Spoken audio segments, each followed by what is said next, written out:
এই ভিডিওটি এখন সামাজিক যোগাযোগের বিভিন্ন মাধ্যমে ব্যাপক ভাইরাল ভিডিওটিতে দেখা যায় তুরস্কের প্রেসিডেন্ট রিসেপ তাইয়েপ এরদোয়ান ফ্রান্সের প্রেসিডেন্ট ইমানুয়েল মাখরোর সাথে এমনভাবে হ্যান্ডশেক করছেন যা রীতিমতো বিরল। ভিডিওর শুরুতেই দেখা যায় বসে থাকা এরদোয়ানের হাত আলতোভাবে স্পর্শ করেন মাখরো।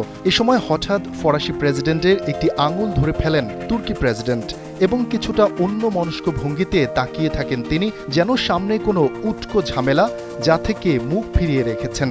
এর কয়েক সেকেন্ড পর মাখরোর আঙুল ছেড়ে দেন এরদোয়ান। এরপর দুজনেই হাসেন এবং পরিস্থিতি স্বাভাবিক করার চেষ্টা করেন। ভিডিওটি দ্রুতই অনলাইনে ছড়িয়ে পড়ে।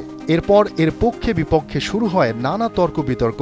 কেউ কেউ মনে করছেন এটি ছিল কূটনৈতিক শারীরিক ভাষার এক সূক্ষ্ম খেলা, যেখানে এরদোয়ান হয়তো মাখরোর ওপর প্রভাব বিস্তারের চেষ্টা করেছেন। জানা গেছে স্থানীয় সময় শুক্রবার আলবেনিয়ার রাজধানী তিরানায় ইউরোপীয় পলিটিক্যাল কমিউনিটি বা ইপিসির শীর্ষ সম্মেলনে ঘটে এমন ঘটনা।